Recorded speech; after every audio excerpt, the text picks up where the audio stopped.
Thanks for downloading this special presentation of the ThunderCast. You can follow us on Twitter at ThunderCast_pod and listen to the show on the ThunderCast YouTube channel or anywhere you like to listen to a podcast. We're all over the place and really easy to find. We felt like it would be a good idea once again to get visiting fans ready for Marshall game days and put together another visitor's guide type thing that will help enhance your Marshall football game day experience. We're going to give you everything you need to know: where to park, how to get tickets, where to get some gear, good places to eat around town, the memorials, and some important information that you're going to need to know to get into the stadium.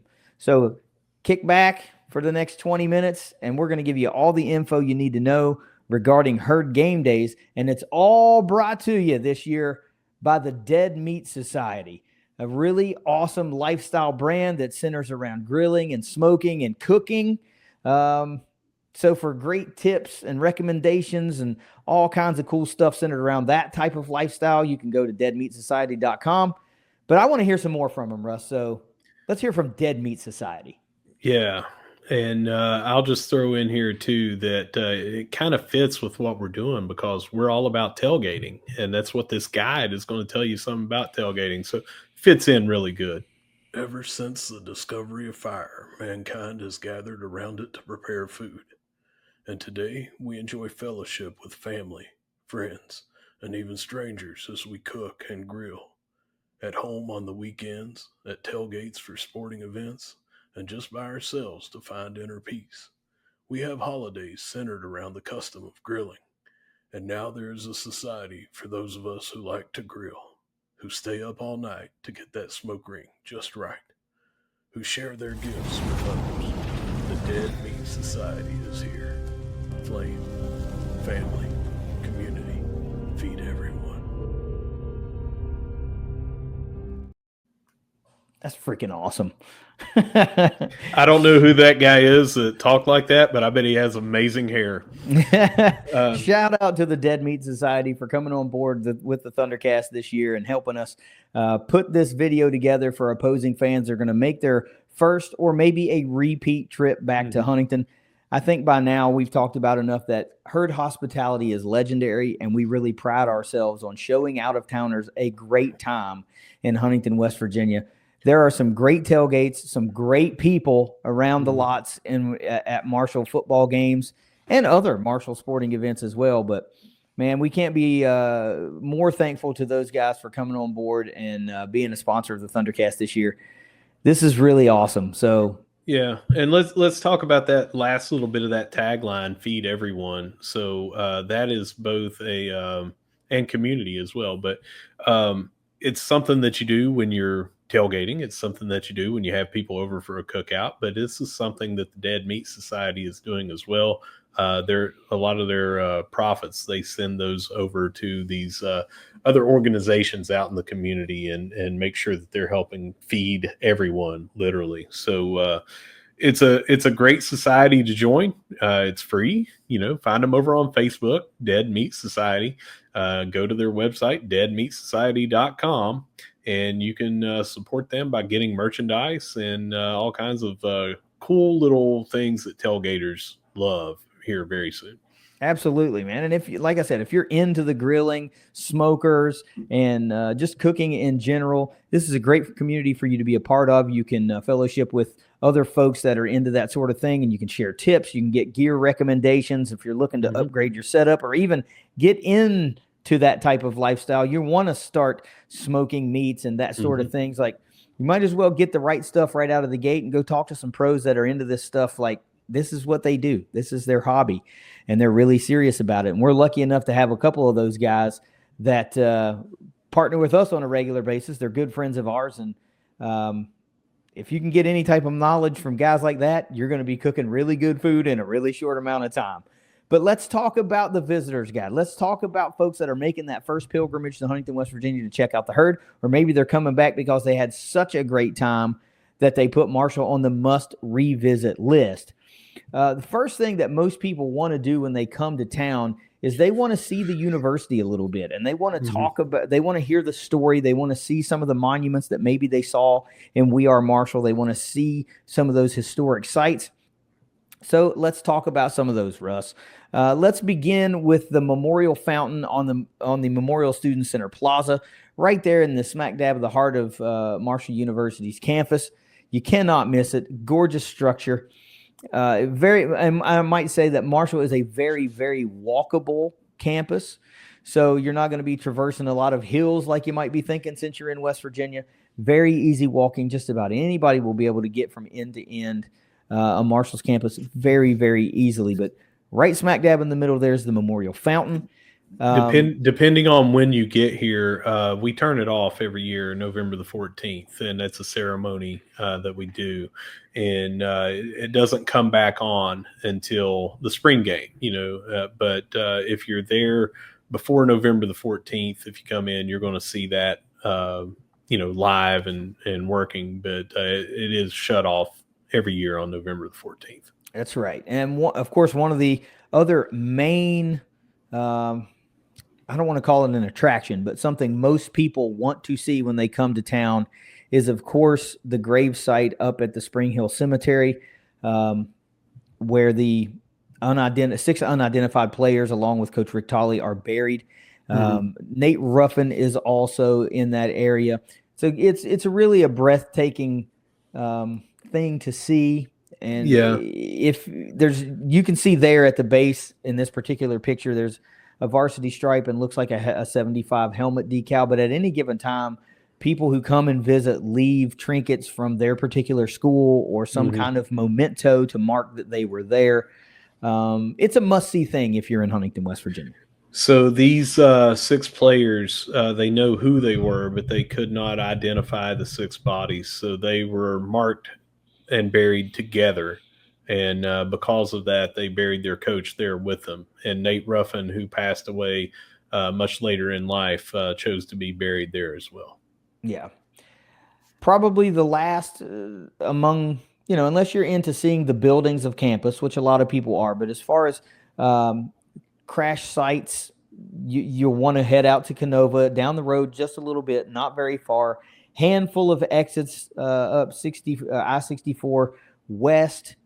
You get off at the Cerrito exit, and you can follow the signs to the Marshall crash site to right along the road there. You can see now, of course, it's grown up and there are trees and everything there, but that's actually the hillside, the impact site that you see if you've watched We Are Marshall. That'll be in the beginning of the movie when the actual plane crashes. This is what's being, what do you call it? That's what's being shown. Portrayed. That's the word I was looking for. It's what's being portrayed. Yeah. Not sure. I mean, we can give you directions on our website. It's out there and everything. But if you're looking to go there, it's very close, especially if you're flying in to that airport. You'll be able to go there. There are some road signs, but go on ThunderCast.Online to our out-of-towners guide, and it will give you all the directions.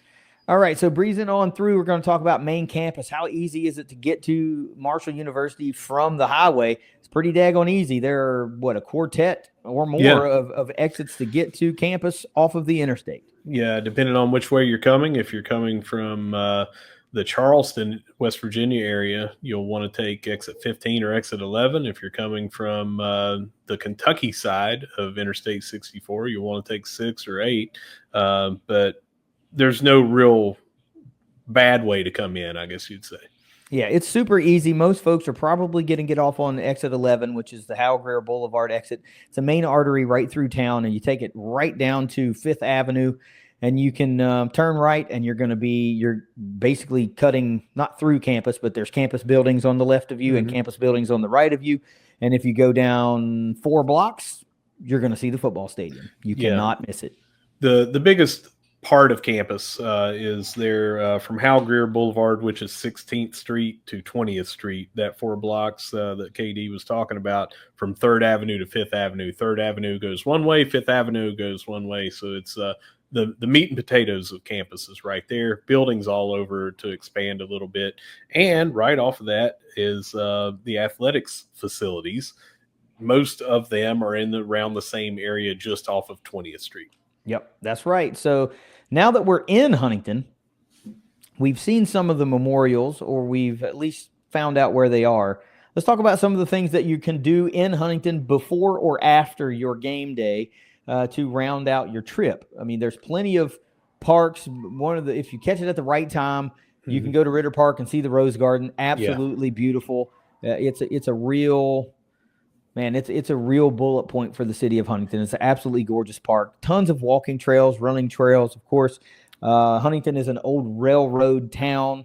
Collis P. Huntington is the founder of the city of Huntington. Of course, also founded the C&O Railroad. So there's a big railroad heritage there. Obviously, the aptly named Heritage Station is downtown. And along with that, Pullman Square, which keeps in with that railroad theme. Lots of shops and restaurants down in Pullman Square and Heritage Station. Great walkable little area of town that you can see a lot in a very little amount of real estate. Yeah. Speaking on those park trails, there are 26 miles of those. It's the largest park system in the state of West Virginia is there in Huntington. Ritter Park is the big prize, I guess you would say. We also have Heritage Farm Museum. It's like turning back the clock and going into the 1800s, the 1900s, different eras they have out there. That's within Huntington city limits. The Keith Albee Performing Arts Center, you see it downtown. I'm not saying you'll have time to come in and take in a play or anything like that, but just walking by and seeing the marquee. It's an old vaudeville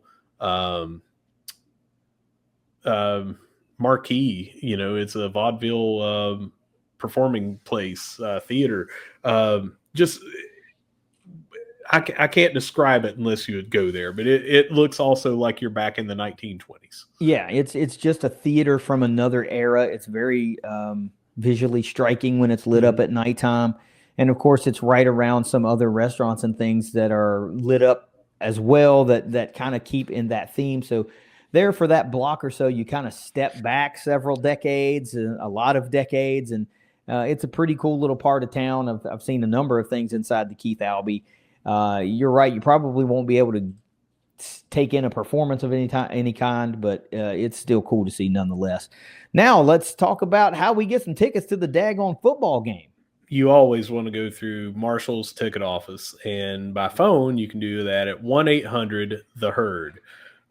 If you want to go online, it's herdzone.com. Click tickets, and then you're right there. If you want to go in person, over on 3rd Avenue, right off of 20th Street. It's also where the Big Green office is. So you'll see the Marshall's M logo and Big Green out there. Go through that door, take the elevator up to the 3rd floor to the ticket office. And of course, on game days, you'll be able to get tickets at the Jones C. Edwards Football Stadium on each end of the main west lot. Most of the time, they also open ticket windows on the east side of the stadium, but it's much easier to access the west side. That's where all the big tailgating lots are anyway. So always buy your tickets through Marshall University. You can trust that they are valid tickets to get into the game. Now, if I'm going to be in town all weekend, where the hell am I going to stay? Well, selfishly, I hope that you're going to stay with me at the Southside Suite. It's not listed on Airbnb, but you can go find it on Facebook at the Southside Suite. And it is a near 1,100 square foot upstairs, downstairs, 2-bedroom, 1.5 bath apartment with a full kitchen and use of a patio and grill outside in a fenced in yard. Really cool place to stay. Downtown hotels, you've got a bunch of different places. Hotels, you have a bunch of different places. Downtown, 1.2 miles from the campus, you have the Delta and the Doubletree. Exit 11, which we mentioned earlier, is Hal Greer exit. There are actually 5 different hotels there. It's 3 miles away from the campus. Quality Inn, Comfort Inn, Town Place Suites, Hampton Inn, Fairfield Inn and Suites.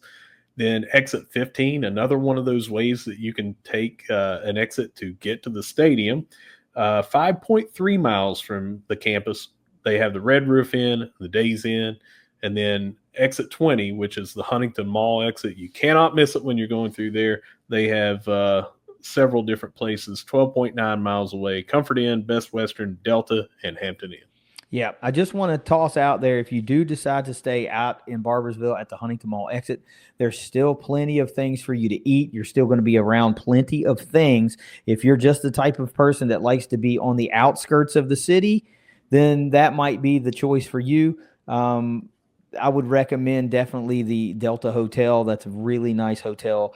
And there are some budget-friendly options as well. They have a little bit of everything for anyone on places to stay, whether you want to be downtown or be on a little bit on the outskirts.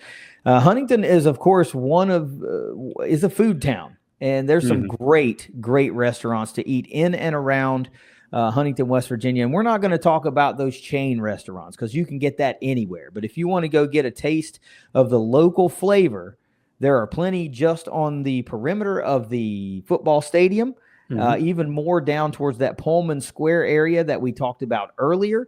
So we're going to give you some of the highlights and some of the places that you might enjoy. Russ, what are some of your favorites? Well, definitely around the stadium and several different places that might be close to your place that you're staying. You want to go hit Tudor's Biscuit World. If you're doing one thing while you're in Huntington that's food related, I highly recommend going to Tudor's Biscuit World in the morning. Everyone has their favorite. Everyone will tell you this is by far the best thing on their menu, but I can promise you, you will not be disappointed at Tudor's Biscuit World. You may need a nap after you eat at Tudor's Biscuit World, but man, that's a go-to. And you're right. There are no wrong answers on the Tudor's menu. But let's talk lunch and or dinner. Give me some of those around the stadium. Yeah, so you've got El Ranchito's directly across the street from the West Lot. You've got Giovanni's Pizza right across the street from the West Lot. The other corner, you have Fat Patty's right across the street. And then there's a little bar right there off of 20th Street as well, in between Giovanni's and Fat Patty's, called the Club In Between. And they have food as well. Nice little place to pregame. We get no money thrown to us from these people, but we're recommending them because they are close, they're locally owned, and they'll give you a flavor that is, like Katie said, not a chain. Yeah, you get a taste of Huntington when you go to these places. This is not sponsored content by them. They're just good places that we have eaten multiple times, many times over the years. And they always satisfy. So let's say I'm staying downtown at one of those couple of hotels. Where are some places I might be able to walk out the front door and, take a few steps and get a good meal? Backyard Pizza, The Peddler, those are both right across the street from Pullman Square. Marshall Hall of Fame Cafe's there, too, if you want to get some Marshall flavor of what, some different memorabilia and things that are in there.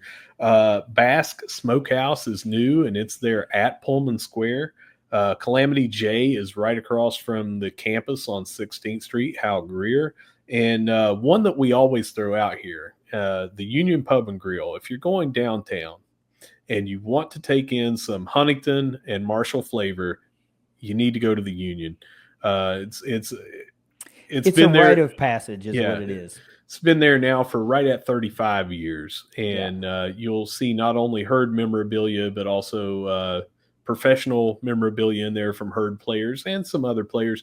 And some of our schools that have visited up here have left some things as well. But can't say enough good about Herb Stanley's spot. It's been featured on ESPN and some of those others, CBS Sports Network. Every time they come in, they try to do something from the Union. So if you're coming in and you're looking for a place to grab a drink and a bite, if they have the kitchen open on that day, you definitely want to go to the Union Pub and Grill. 5 stars, would recommend. There's no other place in Huntington like the Union Pub and Grill. It is a favorite. It is almost the bar I go to exclusively whenever I get back in town. And if you're lucky enough, which is basically just about every night, if you're lucky enough, you'll see Herb. You got to say hi to Herb. Another one-of-a-kind fella. When they made him, they broke the mold. And I think he would leave an impression on you if it's your first time, that he would make you want to come back. Yeah. One other thing I got to talk about when we talk about food is if you're like me and you're coming in, you want to get some casual flair, let's say. Huntington has a reputation built on hot dogs, and they take them really freaking seriously. Very. And it's almost like I don't know, man. They get really serious about it. So I want to give you a couple of spots that are my personal favorites that you cannot go wrong getting a good hot dog. And I recommend getting a West Virginia dog while you're there, which is chili, slaw, yellow mustard, and minced onion or sliced onion. Best recipe that there is. My top two in no particular order are Sam's Hot Dog Stand. Make sure you get the spicy chili. Don't go for the regular. You can handle the spicy. That's the way to go. And my 1A is going to be Midway Drive-In. It's a little off the beaten path. It's kind of in the middle of town. You're going to have to kind of drive through town to get to it, but it's worth the drive. Those are my top two. If you want something that's been featured nationally all over the place, you're going to have to take the trip up Route 2 to Leasage, West Virginia. Not that far out of the way from Huntington to go to Hillbilly Hot Dogs. If you're intrigued by that name, just YouTube it. There's plenty of videos out there, and you might decide that's the route you want to go. But you cannot go wrong with Midway or Sam's. Yeah, and one other. I'm a Sam's guy myself. Always spicy, always West Virginia style. But if you're coming in off that exit 11 that we mentioned in Howgrill Boulevard, you cannot miss the giant rotating root beer mug of Frost Top right across the street from Cabell Huntington Hospital, also known for their hot dogs and their root beer. Yep. I will give a nice honorable mention to Frost Top, another Huntington staple. Seems like when they built the city, they put the rotating mug of root beer up there too. All right, so we've got food covered. We've got hotels covered. We've got sites covered. We've got tickets covered. It's game day, man. Where the heck can I park? A lot of times that is a bottleneck in the game day experience. Not really at Marshall. They make it pretty accessible. Yeah, there are streets that you have street metered parking within 6 blocks or so, of any of that 20th Street to 23rd Street area, 6 blocks away, you could find a parking meter, park very cheap. But we want to show you a map right around the stadium here, and it's color coded. This is from herdzone.com, and a lot of these are season ticket maps of the lots. So the west lot is the big one. It's probably going to be sold out, but that's not what we're showing you here. This gives you a little bit of the view of the arteries around there. You've got campus taking up that 4-block stretch that we said, and then you've got the athletic facilities there taking up the stuff around 20th Street to 23rd Street. So if you're going down 5th Avenue and you look over to the right across the street from the stadium, there's going to be some fast food places and some other businesses that will have game day parking there. If they're available, they'll just have a sign up. It may say $10, it may say $20, whatever they're charging this year, you'll find that over there. Just past the stadium on the left, still on 5th Avenue, is Huntington Physical Therapy, and they have a very big parking lot. It's right next door to the indoor practice facility. So you've got the stadium, then the indoor practice facility for Marshall, and then Huntington Physical Therapy's lot. So you're very, very close there as well.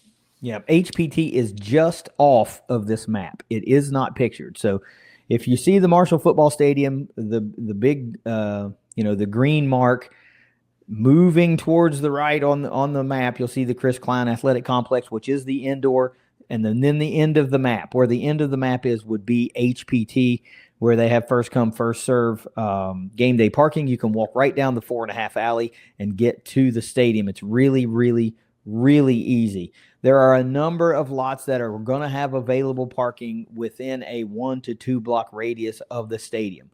You're not going to have to walk a mile or 2 miles to get to the stadium like some other cities. This is very, very, very user-friendly for a football game day. After we've got some parking spots, Russ, and we're ready to really get into the game day, what about tailgating, man? How can we get into the true element of herd game days? Well, I'll tell you exactly where you need to go first, but I also have to mention, I left this out. After you go over onto the 3rd Avenue side, there's a massive parking lot. They don't allow tailgating over there, but 3rd Avenue and 24th Street, the huge parking lot that they have over there, if you can't find parking elsewhere, the United Way runs that on game day. Tailgating, you're going to want to be at the C lot, which I'm going to leave this parking map up so you can see. And it's a little purple area just south or below the green that you see there for Jones C. Edwards Stadium. And actually that black square next to it is also the C lot. When this parking map was put out, the C lot had not yet been expanded. And that's where you're going to find the ThunderCast, because right there on the 4.5 alley on that map, 21st Street, directly across the street from McDonald's, that's where you'll find us. We have 6 spots over there this year. Spots 71, which is right on the alley, through 66. So you can't miss us. We're going to have the biggest tailgate over there, and we're right there on the corner and can't get much closer to the stadium. Yeah, it's really, really easy to find once in real life, not on this map, but once you're driving down 5th Avenue and you see the stadium, you're going to see the giant video board in the end zone. And essentially right underneath of the video board and across from McDonald's is where you'll find the ThunderCast tailgates. We are a family-friendly, opposing fan-friendly tailgate. We welcome everyone over. Most of the time, there is plenty of food always. All that we ask is you bring what you prefer to drink for yourself. Generally, the menu always changes. We can't tell you what will be there, obviously, because we don't know when you're going to be watching this video. But there will be plenty of good food choices. And Russ loves to say, we ain't talking about hamburgers and hot dogs here. We're talking about really good tailgate food that's home cooked or sometimes catered from time to time, depending on what the game is going to be. So there are tons of tailgates on the West Lot. Herd fans are known nationwide for their hospitality. You should never feel weird about just walking up to a tailgate and saying hi. Most of the time, you won't even have to do that because you'll be getting waved over by people saying, hey, are you guys hungry? Are you guys thirsty? Come on over and join us. We'd love to have you. You'll see a lot of that also in the softball lot on the north side of the football stadium, and to the right, the blue squares. You'll see that in the State Electric lots that are not really pictured because they're not university lots. But on the West Lot, East Lot, softball lots, and the C Lot, so many hospitable fans will openly welcome you over to their tailgates. And a lot of times they don't want to take no for an answer. Yeah, the West Lot you can see there in orange, like KD said, is off of 20th Street in between 3rd Avenue and 5th Avenue, right where the stadium is. Can't get any closer. But across the street from 3rd Avenue, there are some businesses over there with parking lots, and there's a lot of tailgating over there that if you're walking down that way, you will obviously be waved in. All right. Well, we've got our tailgate set up. We've got our hotels. We found our parking. We've got food. We haven't talked about where you can get some gear. I don't know if you want to get some gear, but there's a handful of places if you want a Marshall shirt or hat or something to mark the trip. Of course, on the campus, on the West Lot, on the stadium property, you have the stadium store there that you can go shop in. On campus, you have the campus bookstore that you can shop in if you want to keep it to where you can walk. If you're staying in one of those downtown hotels and you're perusing Pullman Square and you're walking around Heritage Station, about another half a block and you're going to be at Glenn Sporting Goods, and they have a huge selection of herd gear. So if you just want to mark the occasion, you want to wear some Kelly Green back home because you had such a great time, that's 3 great places to do it. Russ, what is some of that need to know information as far as getting into the game? So if you're a visitor, you want to know that there is a perimeter fence around the area, around the stadium there. And when you go through that, it is security, and they'll do a scan. And you walk through the scan. You don't need to take anything out of your pockets or anything like that. It's just going to do a scan. And if you have anything, weapons or things like that, it's going to pick them up. So don't bring any weapons. Once you go in that gate, then you get your ticket scanned. Once you get your ticket scanned, you can't come back out and go back in unless you have a second set of tickets. So just want to make sure everybody's aware of that. Gates, when you go through there on the west lot, is A, over on 3rd Avenue, B, in the middle, C, over near our tailgate where we were just talking about. And on the other side, visitor section is Gate D, which is there by 3rd Avenue. That's on the east lot, where there's also some tailgating over there. So if you're looking for a close place to tailgate and go in, you might want to hit up the 3rd Avenue side where the softball field is, or over there on the east lot, because that's right where you're going to enter for your stadium. Gate E is in the middle, and then F is down there near our tailgate as well. Yeah, F is usually where the students enter. So that'll be a busy gate on game days because a lot of students are scanning tickets. They're trying to get in and all that kind of thing. The tailgate, the C lot tailgate, our tailgate is, steps away from Jones C. Edwards Stadium and Gate C. So you are able to enter at Gate C and still get all the way around to the visitor section. The concourse does connect. You don't have to worry about having to, can I get there from here? Yes, you can. So you can come and hang out and have a great time with us, enter the stadium wherever you want, and get over to your section, no problem. Yeah, I do want to say, if you just happen to have 2 tickets and you want to leave and go to a tailgate or do whatever and then come back in, after halftime, there's only 2 gates, Gate A and Gate D, that allow re-entry. So you keep that in mind. If you're going all the way over to the 3rd or 5th Avenue side to go to your car or whatever, and you go back in, you're going to have to go to Gate A or Gate D to get back in. There are some things that pretty much everywhere you go is going to be the same. We have a clear bag policy here. It's a 12 by 6 by 12 bag, or you can bring in a clear 1-gallon Ziploc with your stuff in it. 1 bag per fan. So don't bring several different clear bags. That's all you can bring in. They do allow diaper bags. You just have to have it checked as you go through. They'll make sure everything that's in there is permissible. They do allow you to carry in blankets and coats and things like that. You just have to have them go through it, make sure that you don't have anything in there. All right. Now, once you're inside the stadium, actually, there are some other things you can't bring into the stadium. So let's talk about that. You can't bring in things like outside food and outside alcoholic beverages and coolers and all that standard stuff. So don't think you're going to get away with that just because we didn't say it. All this information is available on herdzone.com under the game day tab, or I think it's game day tab. Fans First actually has more of this stuff too. If you go to the Fans First tab, it'll have everything on there. And one of the things that we do want to mention is umbrellas, and you can't bring those in, and you cannot bring in stadium seats that have armrests or pockets off the side of them. It's mainly about the footprint that you're taking up for your seat. Right.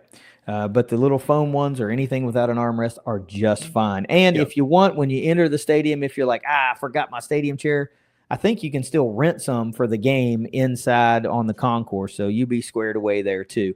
Anything else that we have forgotten that we might need to know about? You can now bring in an empty, clear bottle, and there are water refill stations. So if you don't want to go pay $5 for a bottle of water, especially if you got young kids and you want to keep them hydrated and everything, there are water refill stations on the concourse. You can bring the bottle in with you. It just has to be empty and clear when you bring it in. And plastic. Has to be plastic as well. Awesome. So there you go. You got it covered. If you're going to make the trip to Huntington, West Virginia, you watch this video, you have information that will arm you with where to stay, where to eat, how to get tickets, where to buy gear, where to park, where to tailgate, what you need to know to get into the stadium. And the only thing left for you to do is come in and have a miserable time while you get beat by the herd. That's all there is left, right? Yeah, but come for the great hospitality, because when you come over to Huntington, that's one of the things that you're always going to hear when you talk to other people that have been here is, I've never been treated better at a stadium like I have at Marshall. Mm-hmm. You're going to get invited to tailgates. You're going to have people interested in your story and wonder why you made the trip up and who you may be related to and things like that. we want to hear all about that. We want to break bread with you. We want to share our beverage with you. And we just want you to have a great experience in Huntington and at Marshall. Yeah, absolutely. You will leave having made friends. That's for sure. You will have left, win, lose, or draw, wanting to come back to another game in Huntington, West Virginia. I can just about guarantee it. So we'd like to thank once again Dead Meat Society for helping us bring this fan visitor's guide, your Marshall football game day experience guide for 2025. Go to deadmeatsociety.com. Again, a lifestyle brand centered around grilling and smoking meats and cooking and tailgating and just that whole culture. I mean, their tagline says it all. Flame, family, community, feed everyone. And you can go and sign up for their free Dead Meat Spam newsletter that comes out every Thursday, and it has all the different reviews of what grills to buy, different products and things like that. It has recipes. It has a little bit of everything. And it comes to your email every Thursday, and you can, while you're there too, on deadmeatsociety.com, buy some merchandise. Yep. We certainly appreciate those guys for linking up and helping us do this for everybody that's coming in to visit. Russ, if you got nothing else, take us out of here. Yeah, whether you see us at the Joan, whether you see us in the West Lot, or whether you see us over at the ThunderCast tailgate on the C lot, no matter where you see us, we're going to be inviting you to be there with us, and we're going to be saying, go Herd. Go Herd. It's the ThunderCast. We'll see you guys this football season at Joan C. Edwards Stadium. I hope you come hungry because we're going to have a good time. Later.